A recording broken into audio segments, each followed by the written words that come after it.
Hello, everybody. This is Peter Goldstein, founder of We Did It Health, and I am so excited to be here with you again today with another wonderful guest that I'll bring on in a minute. But first, let me tell you for a second what it is that we're about, in case you don't know.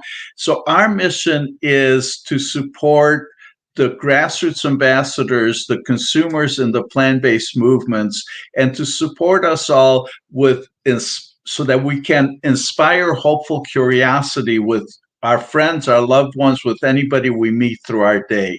So our key is to inspire learning how to inspire learning the communication skills, the strategies, hopeful curiosity, because there's so much hope in being plant-based, and it will make such a difference in the world once everybody's plant-based. We can reverse chronic diseases, we can reverse climate change, we certainly can do so much for animal compassion and animal life. So thank you so very much for joining us.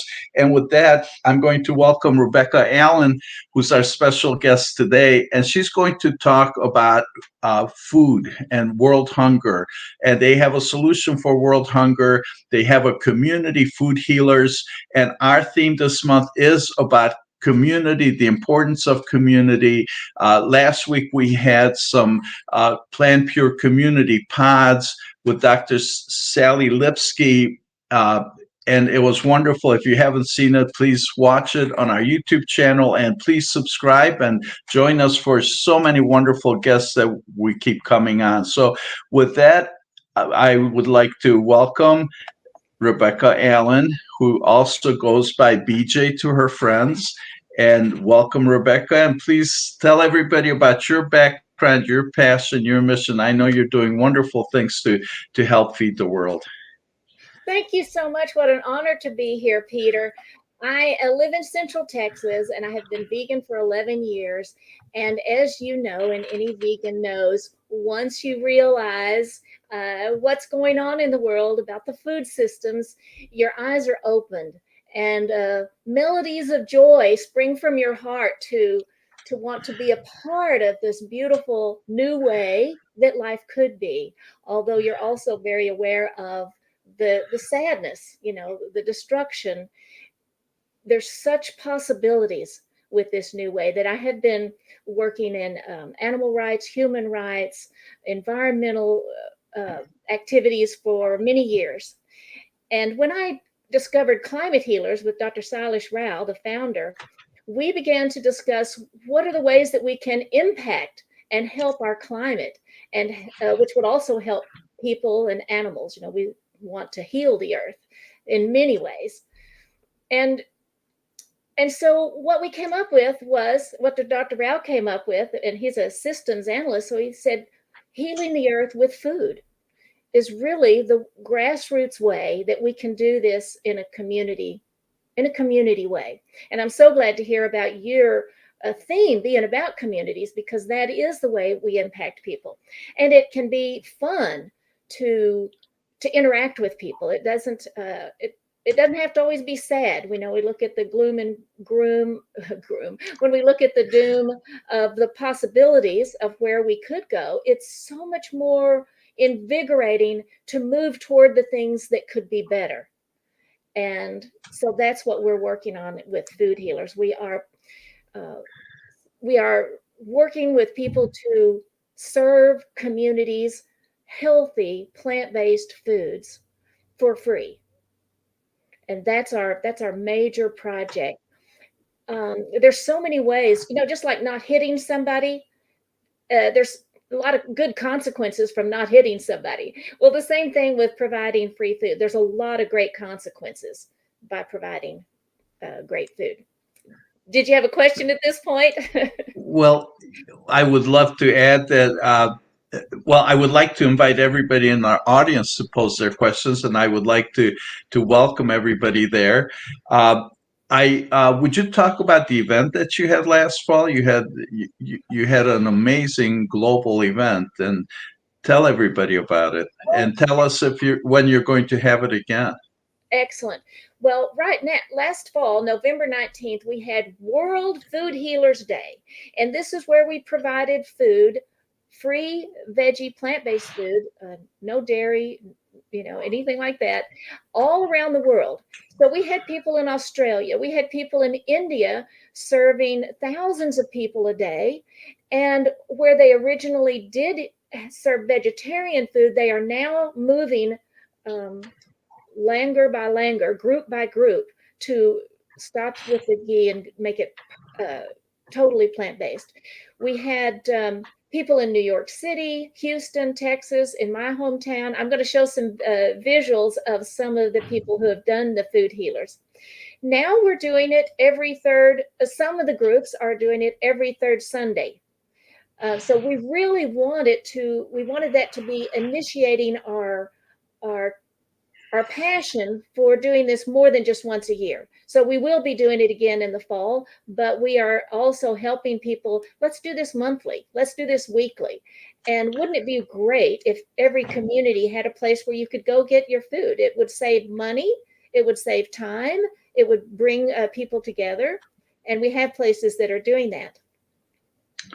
That's beautiful. There's so many outreach centers with that serve food to people in need, and of course, so much of it is not healthy food. So what we haven't said yet, and I suppose it's implied, and you're correct if you're assuming that we are all about being plant based. So whole food, plant based. Minimal or no processing, as fresh as possible, no animal products. So this is amazing. So it's not just feeding people, junk food or terrible processed food, but this is really feeding healthy food. So uh, Rebecca, BJ, I know that this will be on your slides, but I'm sure you can't share it enough times. Where could somebody get more information? I know you guys have recipes and all kinds of things. Yes. If one types in the search Climate Healers Food Healers, or if you just go to climatehealers.org, under the tab Transform, because that's what we're doing. We're transforming the world that wants to move forward. And then you'll find Food Healers. And you'll find a lot of information there. But also at Climate Healers, there's a calendar under For You. That's another tab, For You. There's a calendar. And we meet on Fridays in the morning and the evening so that people can, from around the world, find a time to meet. So that is one way that we try to have somebody there. You can also contact me at bjavegan, bjavegan@gmail.com. And then if you're interested in a particular area, I can invite people to be there that day. So those are two very good ways. But another way is we have quarterly conferences, Vegan Convergence of the Peoples. And that our next one is April 29 and April 30th. And we talk about food healing. We have climate scientists, we have engineers, we have regular people and what they've done that we want to uplift and share. So that will be coming up. And you can look at that at bit.ly/V-COP.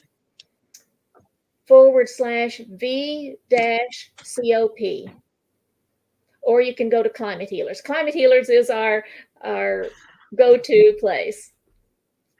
Absolutely. And of course, you can keep an eye on our social media, and we're going to certainly be promoting it, so you can find it with us. And as long as I'm talking about it, we're in process of launching a platform, a community platform, and we haven't really talked a whole lot about it, but in there, we will have what we're calling passion pods and climate food healers, and hopefully climate healers will be pods.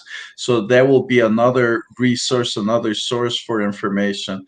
And we'll tell you so much more about it later. Junk plant, let's see. So Deb Thompson has a comment I'd like to share here.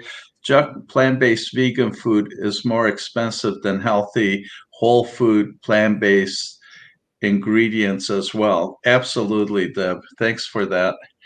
And that's oh, I'm sorry. Jen had, how do you spell it? IT is how you spell it. Rebecca, I know you're not as much a wise guy as I am, so would you please answer that? Okay. Let's see. I'm not sure for what she's speaking of, so it might be V-COP, food healers. You know how to spell food and healers. So I'm really not sure which thing. Climatehealers.org. That's one of the places. Thank you, Jen, for asking. I'm sorry, I can't remember exactly which thing was last said. The website, she's saying. Okay, the website. Okay. That is climate, ClimateHealers.org. And yes, there, and I put that in the chat here. Excellent. And then transform, TRANSFORM. I'm afraid my enunciation may not be clear. So thank you for asking. And in terms of providing food, although we are all thrilled, yay, there's more vegan food at the restaurant, more, sugary desserts and more oily foods. We are thrilled about that in one sense, but on the other sense, we also know vegans want to be healthy, and we want our friends and community to be healthy. And so Food Healers does avoid added sugars and added oils. And we also avoid the top 9 allergens. And we got this information from the Physicians Committee for Responsible Medicine.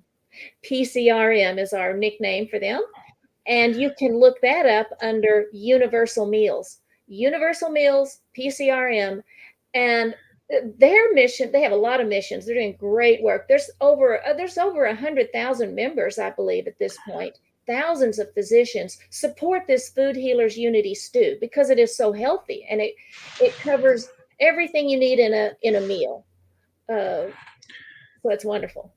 That's beautiful. Will you be sharing that recipe? Can people get that recipe somehow? Yes, yes, yes. they can get it on the website, but it's also in my slides so they could pause it. Perfect. Yes. All right. Excellent. So with that, would you like to go through your slides? Are you ready to? Yes, I'll be glad to. Perfect. Okay, so this is Vega the cow, and she is so pleased that we are not eating her and her friends and family. And so that's why we have Vega the cow on here. And this is about how to begin this process. And what we want to do is serve regularly delicious, healthy vegan meals. And so we started with the one-time event.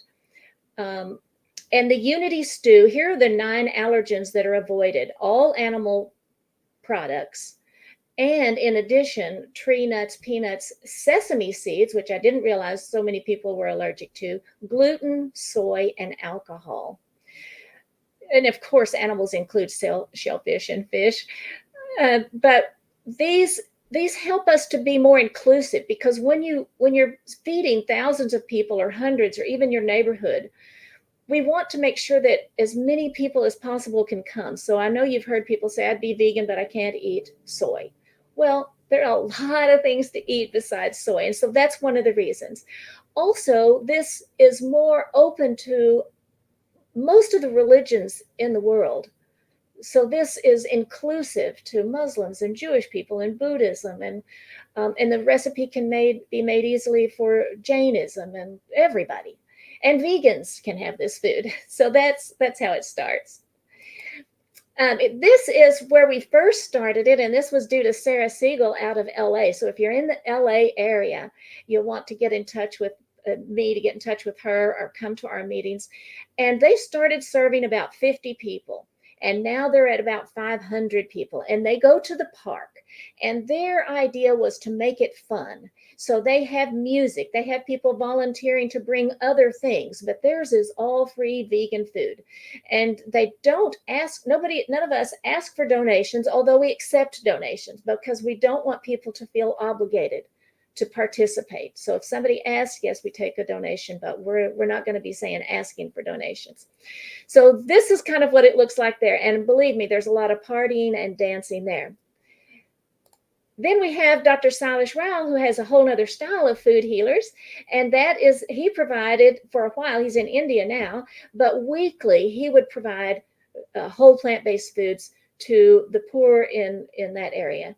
But it is delicious enough, everybody would want to eat it. So that is his family in Arizona. serving food.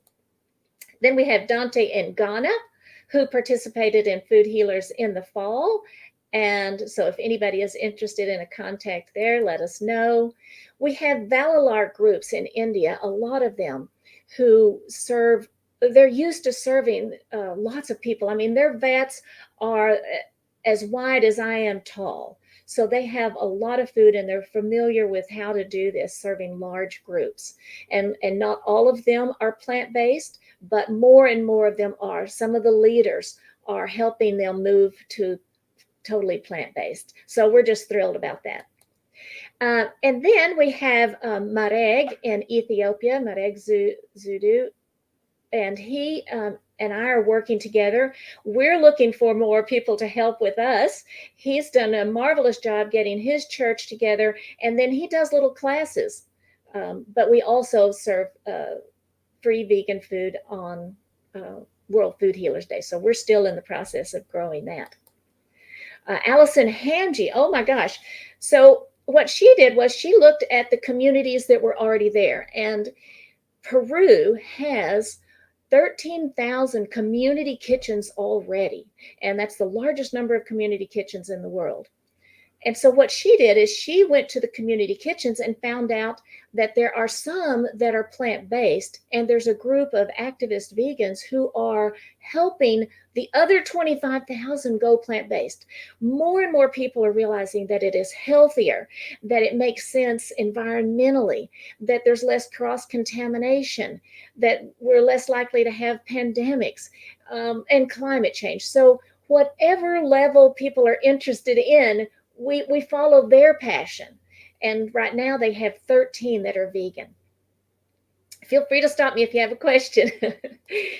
Now, this is me in Little Lockhart, Texas. This is a town of 14,000. And what I did was I just had a couple of friends who shared the passion of where this world could be if we were plant-based. And then more and more people joined us. We had about 10 volunteers. We created a delicious unity stew. And there are challenges sometimes. We wanted to serve it at a senior citizens place, but they weren't interested in having us use the kitchen. We wanted to serve it in the park, but there were some things there that held us back. We had a church that said, oh, you can use ours. And then they found out that it was going to be open to all religions. So it was kind of funny. So they backed out on us at the last minute. And so what did we do? We don't give up. We served it right in my front yard. So it worked out great. And although we didn't serve very many people that day because it was 30 degrees outside and no, it was in the 20s. And there were 2 other free events that day. What we did was we found a lot of joy in working together, and we found out how we could do it. And so what we've done now is expanded to our next one. Let me see. And so what we did next was I checked with our Unitarian church about, can we serve food to the houseless people at a local community center? And let's do the universal meal. And we had experienced it. And so some of these people joined in. And so now we're serving monthly with our church group being the volunteers. Now, our church is not necessarily vegan or vegetarian, but I want to tell you one of the tips. You nurture your relationships with the people that you are bonded with, that you love and care about, and you grow to love. And then they want to support you in your passion, just like you want to support them in their passion. And the best way to get a community, a church group, a local League of Women Voters, or any kind of group is to offer to bring the food. And it's hard to turn down free food. So we offered, the community center accepted it, and we made 50 servings worth of the stew. That took 2 of us making 25 servings. Now we've decided to make 3 people, to ask 3 people to bring 15 servings. It'll be a lot easier for each person. And oh my gosh, the response was incredible. We had nobody complain about no meat. Every single person that said something said, this is fantastic. We had it there. They came back for 2, 3, and 4 servings of it. There was a lot of junk food that they had also. I say junk food. Let me just say some food that was unhealthy that was available to them, but they kept coming back to the stew. let's see here. Now, at our first event, what we did was we provided the immune boosting unity stew template.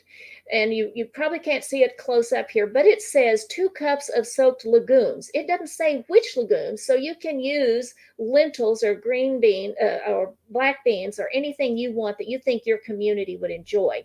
So this is a template like that. You get to pick which vegetables. If you and there's about 6 things that you would want to have in your stew. You want to have a rice. You want to have a starchy vegetable like carrots or something, butternut squashes. You want to have a leafy green. You want to have tomatoes or some base, like either a mushroom or a tomato base. And you want to have an allium, like maybe your onions or spring, those kinds of things. And then you have your spices. And also, what people are surprised about is we add a fruit. So you can have lemon juice, lime juice, and thanks to Dr. Rao trying it out, I tried it too, and our last one had pears in ours. So we cooked the pears, you could do apples, and that gives you a wider range of nutrients. We decided to also show people what we had for the day. So although that's the template, what we used that day was over on the right.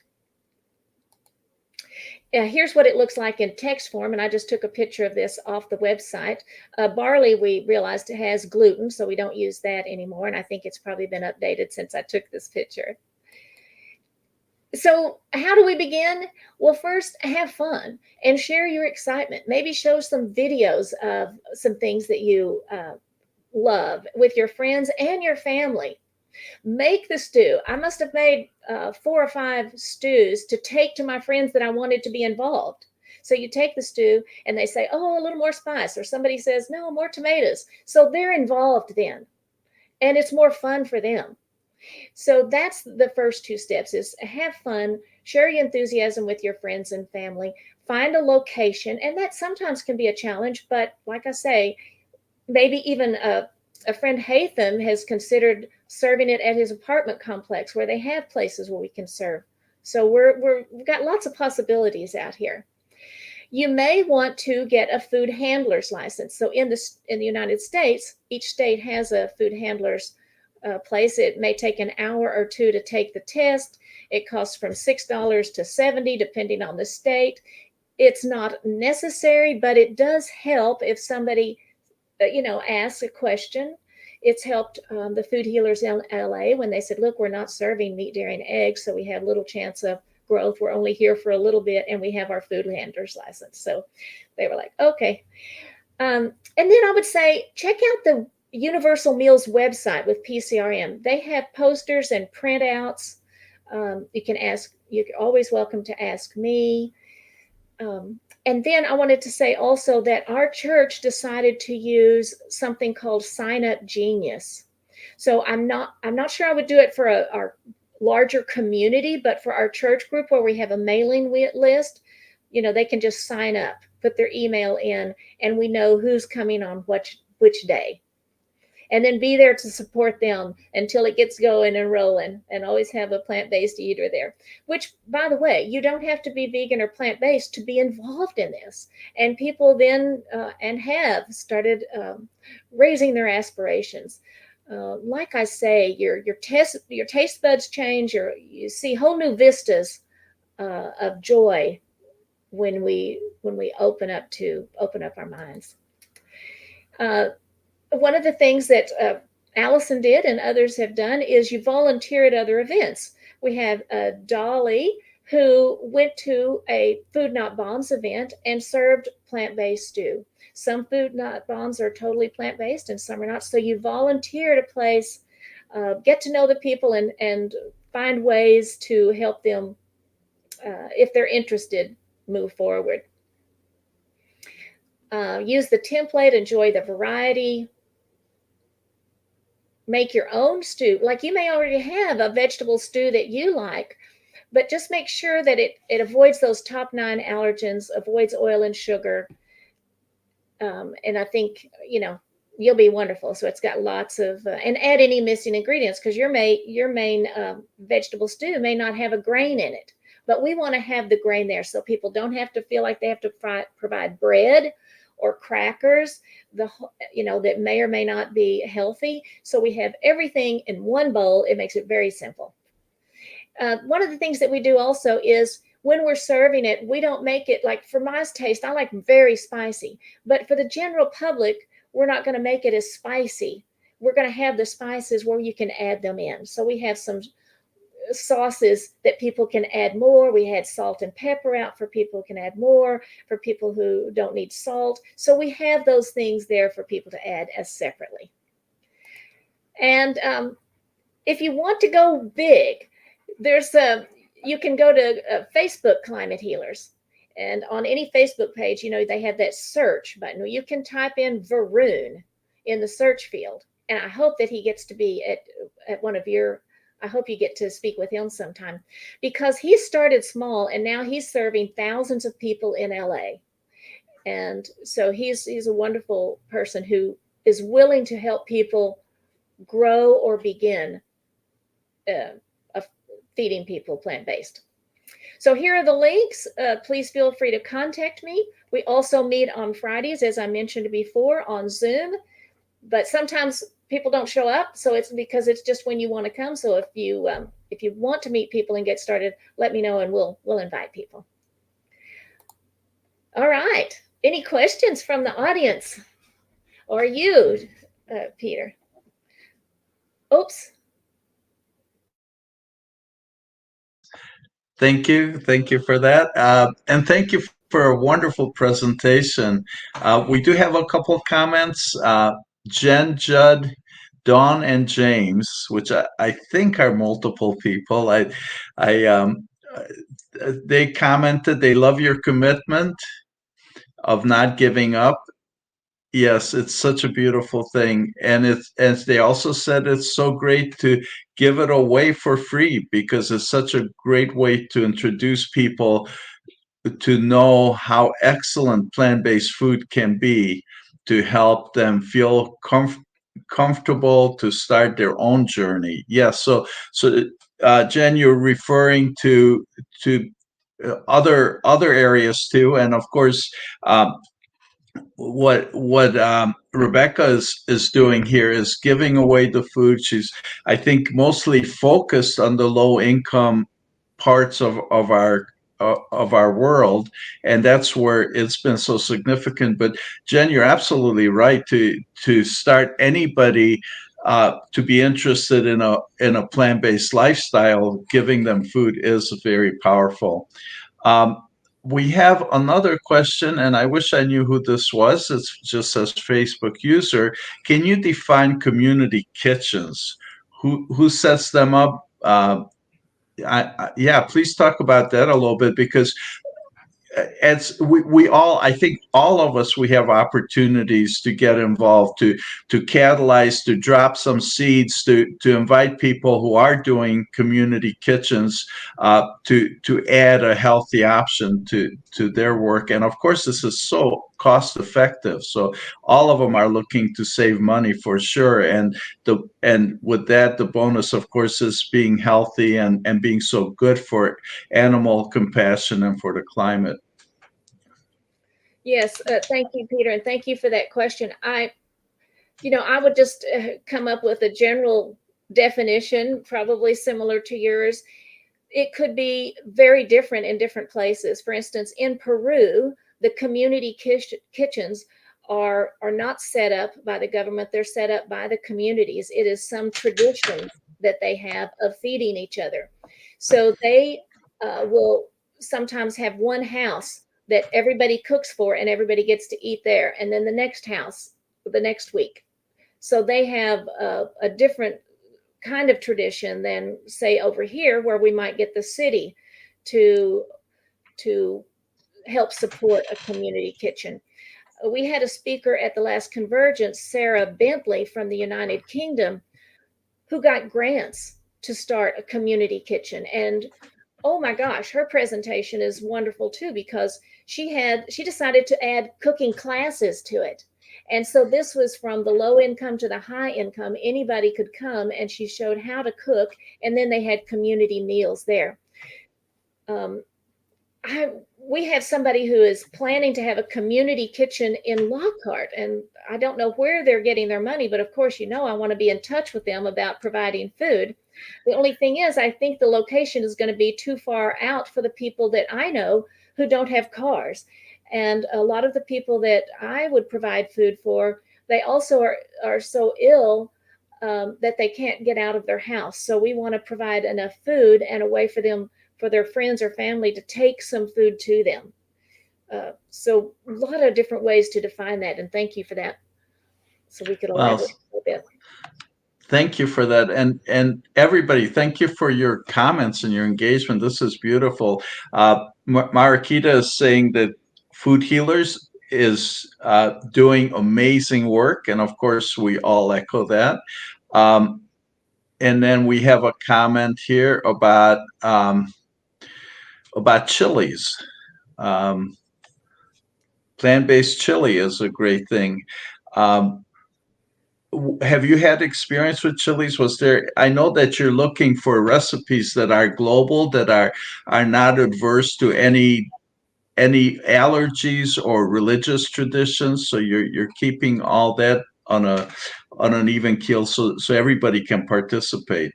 But Well, yeah, go ahead. thank you, Jen, and thank you, Peter. I think a plant-based chili, that's a very interesting idea, because that is a fun thing to have. And I think you could put a lot of things in that chili. And I think if you spiced it up to where it tastes like a chili, I think that might be one of the things we could do. In fact, I'm collecting recipes. So we have the template, but sometimes people just want the recipe. Tell me how many tablespoons of chili, how many tablespoons of oregano, exactly. And so I want to offer to you, if you come up with a Food Healers recipe, a unity stew recipe that you think is just beautiful, send it to me. We're gonna publish some, and they'll be different from around the world, different places, but we would love to have those. So I think a plant-based chili cook-off could be very fun. Glad you mentioned that, Jan. Absolutely. Yes, a cook-off. That would be an interesting event for a vegan society community event, or that's really exciting. That's really interesting. That'd be fun to organize a chili cook-off. Um, and okay, so then from Deb, we have. Do you have companies that donate produce to help make the stew? Oh gosh, thank you, Deb, for reminding me. Sarah out of LA had just recently talked with me this Friday about going ahead and asking the farmers at the farmers market for some of their leftover foods. The ugly fruit, the vegetables that are still great but just don't sell. And so that is definitely a way. That's definitely something I'm going to do. I've already talked with the farmers about it for another group, immune boosting group that I have, and I will do that, and I will talk with our church people once I get a contact there. I think that's an excellent idea. Now, in terms of companies, you bet. I mean, if you know a grocery that would be glad to contribute. One of the things Sarah was saying, I'm going to pass it on, is she said, you can have your sentence down in, one sentence. We collect food, make food, and serve free food. Will you help us? And then when they say, well, how much do you need of what? You can say, as much as you want or as little as you want of any of the plants and fruit that you have. And that gives them, they don't have to think, well, she needed 12 of those and we only have 8. It gives them some freedom to participate. So that's one of the ways you can do that, especially if you're going to do it on a regular basis. And we're just kind of getting started here, but yeah, I think that's a great idea, Deb. Thank you for bringing that up. Now, some group, the UK group, they got grants. And so we haven't done that as Food Healers. We are really thinking, if one wanted to do that, that's fine.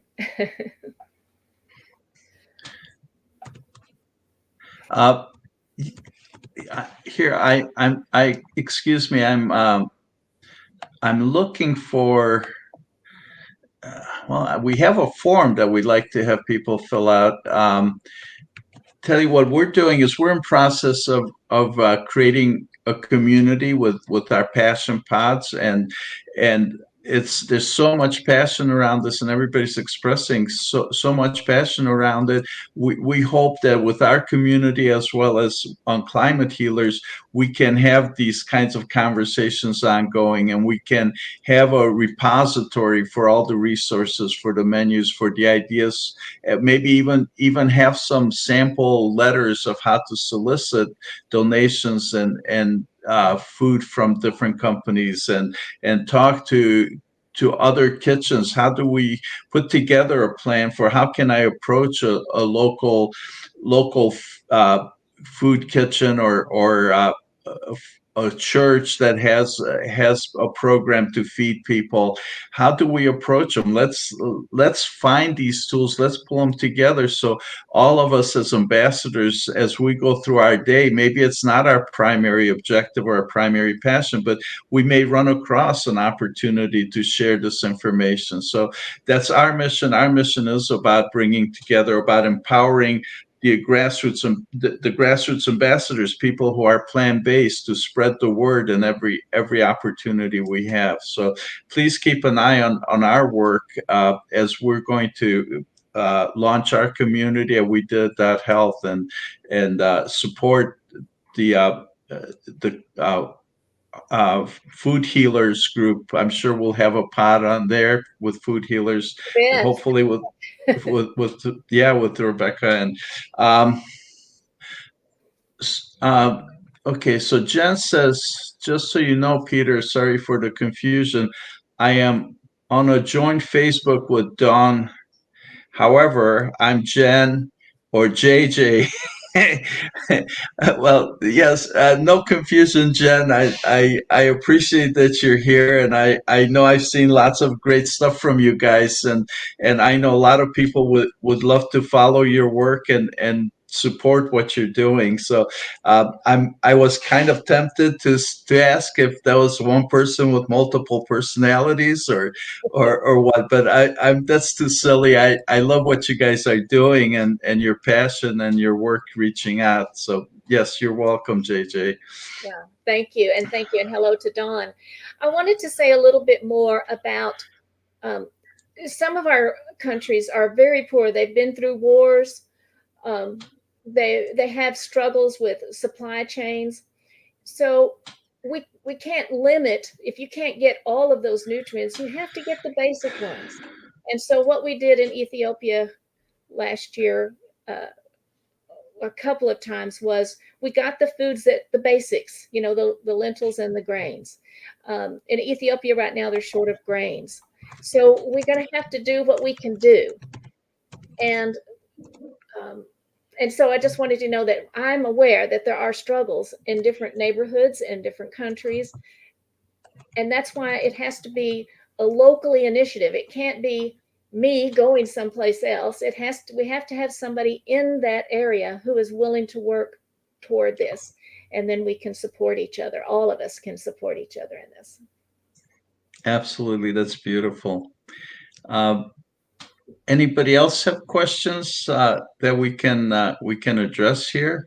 I know Rebecca, BJ, you guys are doing amazing things, and I would, of course, Salish, Dr. Rao. He's an amazing leader, and this being just one of his many projects. So if you're not familiar, and I can't believe that. Well, I know I shouldn't say I can't believe it. I know there's a lot of people who haven't heard of him yet, and but have been touched by him. I think when I tell people that he's executive producer on Cowspiracy, then so many people who weren't familiar with his name, they'll connect them. So Salish, Dr. Rao, he's done so many amazing things, and definitely Climate Healers is at the core of it. You know what, Rebecca, if you want to take a moment, he just released a new movie. Can you talk for a moment about that? Let's see. Are you talking about the Land of Ahimsa? Yes. Yes, the Land of Ahimsa is groundbreaking, in that it is all about a woman who lives in Houston, of Indian descent, who decided to go to India and see, is it really the land of ahimsa, which is love and respect for all life? And of course it's not. It could be, but it's been shown. It was shown here in our little town. It's won an award from a London film group. It's won best documentary. It's won best science. And it is really impacting people. Dr. Rao is in India, and he has been there talking about climate change and getting more and more requests to speak and showing that film. And also there's a new film called Makadu. And both of those address how dairy is a major problem. It's not a minor problem. It is a major problem to climate change and to love and kindness to animals. And so people are making changes all around. As soon as they see that, they go, no, I cannot be a part of that. And so it's been fabulous. Yes. And I have some of our team who's supporting this work is in India, and they rave about how well it's been received there. And Dr. Rao, everything he's doing, he's so well followed and appreciated, and growing a movement just in India. I mean, he's doing it globally. He's doing a lot in the United States, but from what I'm hearing, he's rallying a huge support in India, which I'm really, really glad to know. Yes, I want to say that you can watch it yourself by searching Land of Ahimsa, and that is AHIMSA, Land of Ahimsa. You'll be able to find it. You know, it feels great to be serving food to people and having fun and knowing that we're creating a new positive earth, but it's also our whole food system is messed up, and it's based on destruction. And so this, we can't wait for somebody else to design a system. This is a system that where we share what we have and we care for people. And so if it's in place, as things change, we're all more secure and happier. Absolutely. Well, BJ, are you how expert are you at the food system, and can you talk a little bit about what really runs the food system? Because I know I've had some people, I've told them about how important being plant-based is for world hunger, and just simply the formula, the translation that takes 7 pounds of grain to get a pound of meat, just in itself says that, boy, we could feed everybody if we weren't abusing cows and pigs and chickens. But and they'll say something about, well, there's political and power struggles, and there's so many other layers to it than the than saving the food, being able to have the food. Can you talk a little bit about what goes on that level that people may not know about? Um, there is a documentary called Eating Our Way to Extinction, which I highly recommend. And it does show some of the behind the scenes things happening between animal agriculture and our government systems and our industry systems. What I know is that, according to the IPCC, almost half of the land on Earth, almost half of the ice free land on Earth, is used to feed animals. So if we're using half of the earth, clearing it, growing food to feed those cows, sheep, goats, uh, all kinds of animals, rabbits, then that land could be freed up. And I also know the statistic that 85% of what humans eat right now is already plants, already plant based.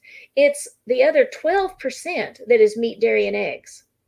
So from that 12%, we clear half of the land on Earth because we want it. Our system is set up so that the very wealthy, the few of us, can have anything they want at any time they want. And to make that happen, you have to be uncaring about the people that are doing it. If it means you work all night, 3 shifts, if you die, if we have to transport people here to get that done, what they want are the foods they want any time they want it. And that's not an equitable system. And so if we have food and we share it, that's a whole nother system. And so it just doesn't make sense to continue in the system that we are in. It's going to lead to, well, to those, to not having any more, because we believe in infinite consumerism. We believe that we can just take and take and take from the earth, clear all the forests, kill the oceans, and not have anything left. And that's not something that we know is good for the earth. And the other thing that we have seemed to be demonstrating that we believe in is supremacism. Power makes right, might over right. And so we see this in the food system. Those who have get, and those who don't receive. So that's why I say this is serving food wasn't something I automatically wanted to do. But when I see how connected it is to so many things, it now is what the major thing that I'm working on. I hope that helps. Yes, thank you so much for that. Yeah, so we've cleared a huge part of the Amazon for that. I mean, that to me is a crime against Mother. It's a crime against Mother Earth, against Mother Nature. It's amazing. Yes, it is. And I tell you what, it's not just the Amazon. In Nicaragua, they clear forests to raise beef, to put on it grass fed, to sell it to the United States. So we're clearing forest everywhere. I think Dr. Rouse said it was an acre a minute at the Amazon, and I don't know if that has changed, but that's a lot of clearing. And we also clear with fire, which not only adds more carbon to the atmosphere, it's just habitat loss, and we're also losing our wildlife. You know, the World Wildlife Fund, their numbers show that by 2026 we won't have wildlife vertebrates. Now we want to change that. We have to stop. See, they've been keeping track of this data since 2012. They do vertebrate populations. Well, they study a lot of things, but the vertebrates, they've noticed that we would lose 3% every couple of years, another 3%, another 3%. Well, we've lost 70% of wildlife vertebrates since 1970. So in 1970 we had this many, and we've lost 70% of that now. Now we don't know how we're losing the populations, but I mean specifically, but we know we're losing their habitats. We're eating animal, we're destroying it. So we've got to turn that around. And this, according to systems analysis, changing our food system is the place to begin. Absolutely. And of course, as Deb mentions, there's an effect on water. What was it? And I'm going from memory. Tell me if I'm way off, but I think I heard somewhere that it takes 2,500 gallons of water to get 1 pound of meat. Yes, that is true. It varies from 14. It varies 700 depending on where you are. But yes, 2,500. It uses so much, and it also uses fossil fuels. And then, of course, our oceans. We want clean, healthy oceans. Well, you can't continue to add pressure to the devastation of the ocean by taking out sea life and changing that whole system. So I don't know the details about the water. I used to have a chart. This was one way to involve the community at a festival. It would be a wheel that you could see one corner of, and you would spin the wheel, and you would guess how much water does coffee use, how much water does beef use, how much water does this, that, and the other use. And so people would guess first and then see what it was. And that was a good way to get people involved. I don't have those numbers now in my mind, but you're right. It's a whopping lot.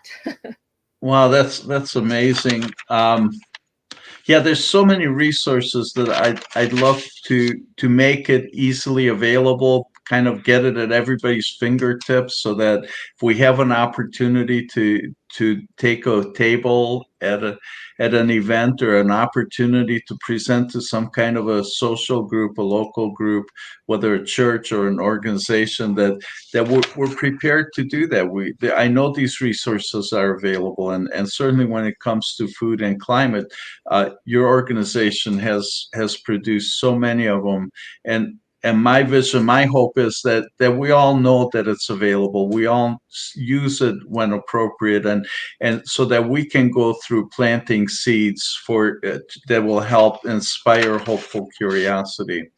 Um, yeah, it's a horrible, vicious cycle, says Deb.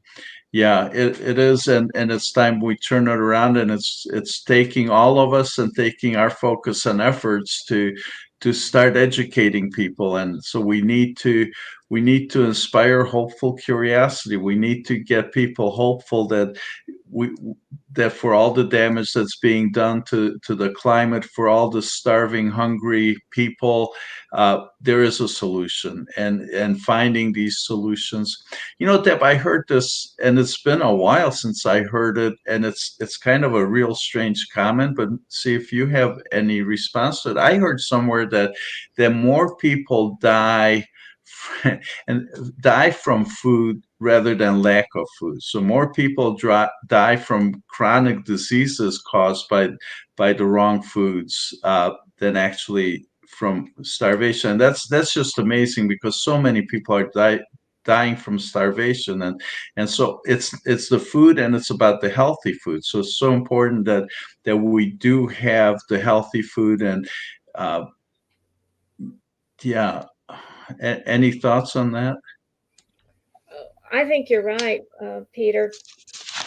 I read recently that something had changed. The number of deaths has changed. It used to be just starving and heart attacks, but I don't remember the exact number. But I know that our chronic diseases from what we eat is impacting the northern countries immensely. And so you're right. It's the food system once again, and that It's the food awareness. system. It's in that awareness. Absolutely. Mm-hmm. Uh, wh- what do you think would be some strategies?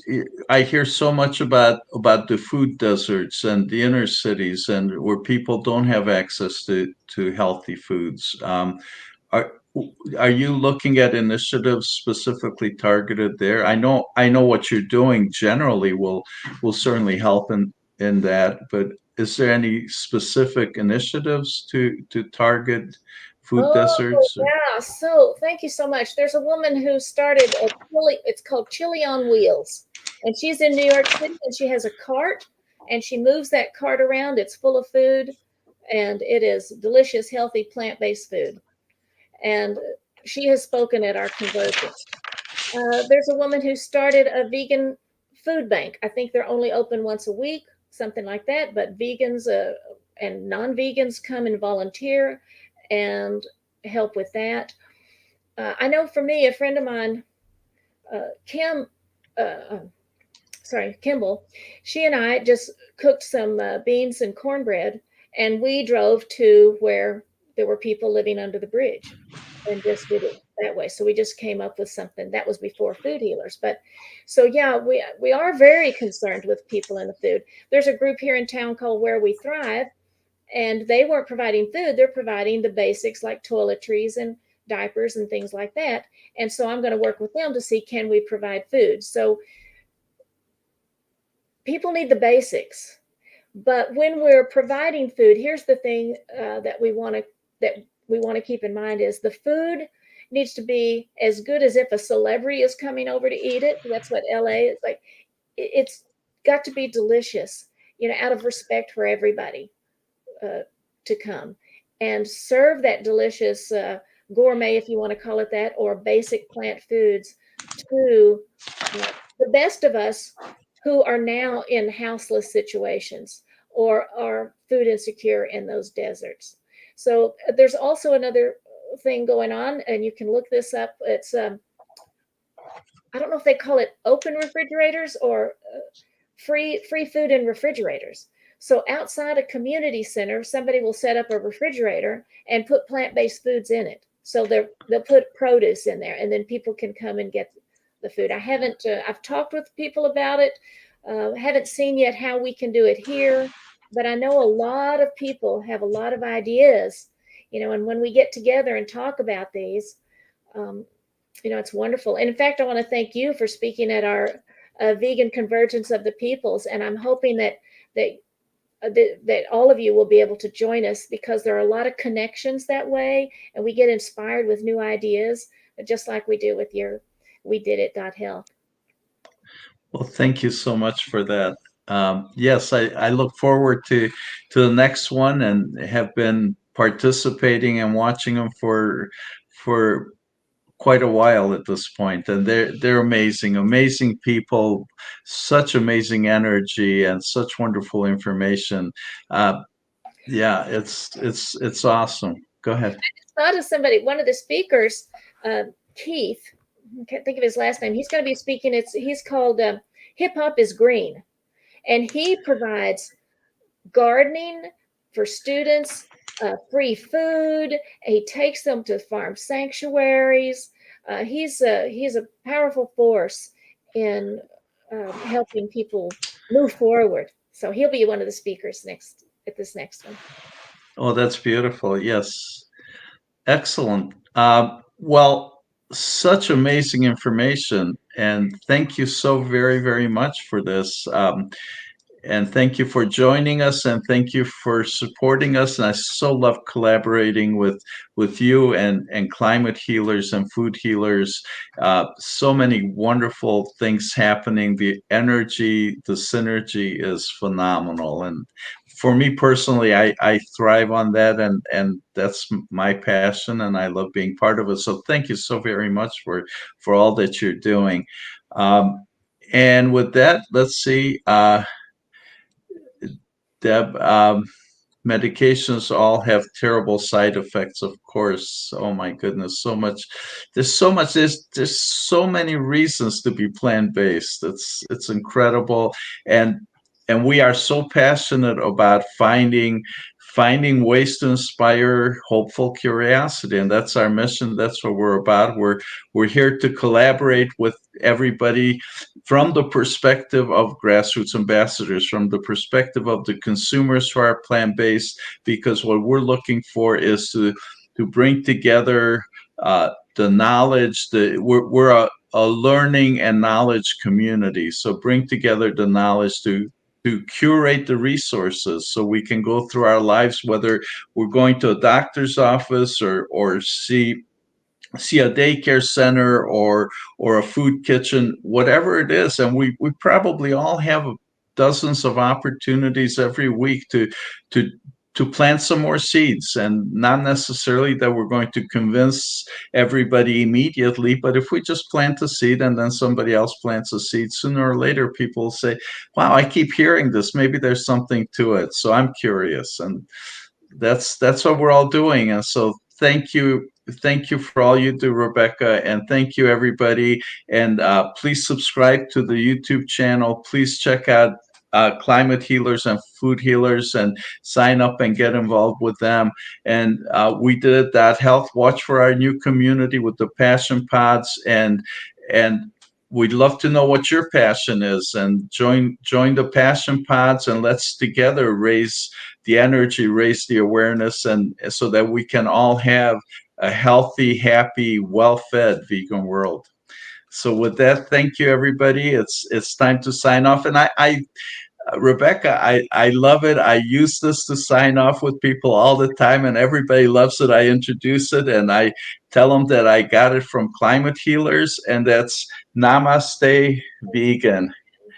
And that's the secret handshake, and love what it all creates. Thank you again, Rebecca. Thank you everybody for joining us, and look forward to seeing you next time. Bye-bye.